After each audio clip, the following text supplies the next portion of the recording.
حي على الفلاح.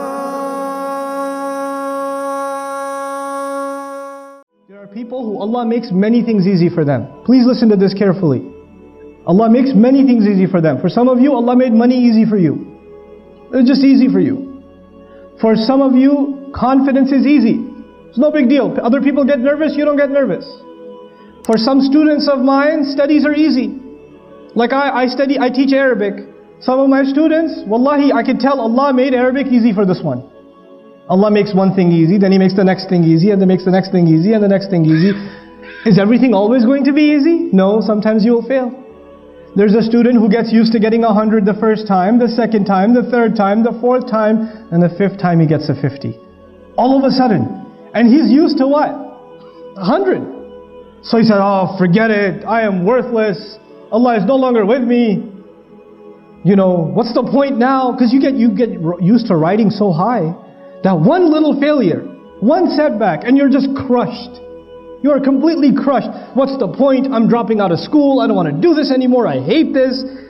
You know what? This is when you didn't remind yourself at every single success that success was a combination of two things: your effort and Allah's help.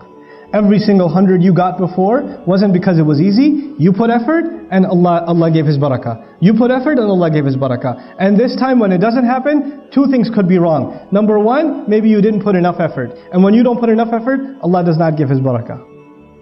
And maybe even if you put effort, Allah decided that He will not give you barakah. Maybe that's better for you.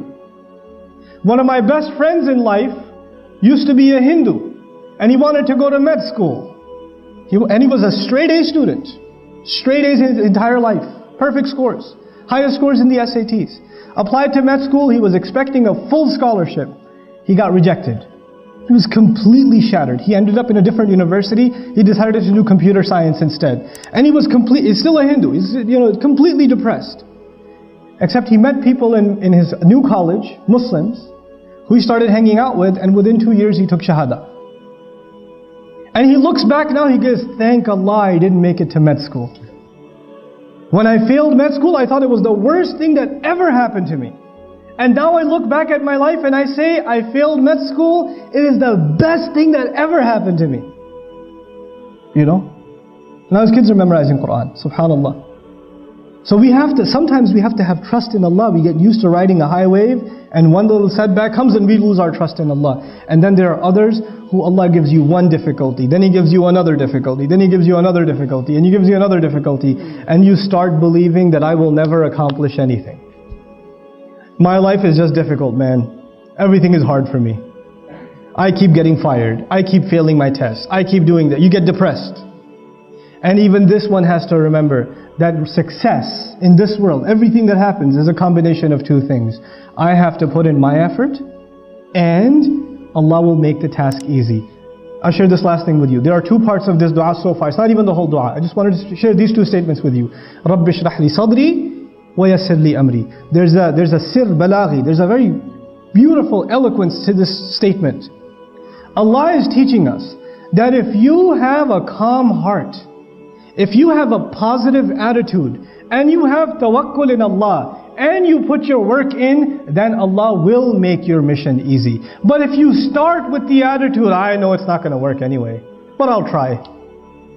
You already began with a defeated attitude, Allah will not make your task easy for you.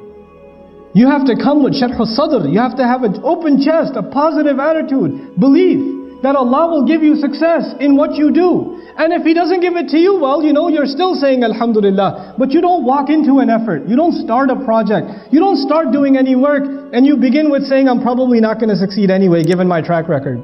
You don't begin with that attitude. Then Allah will not make your job easy for you.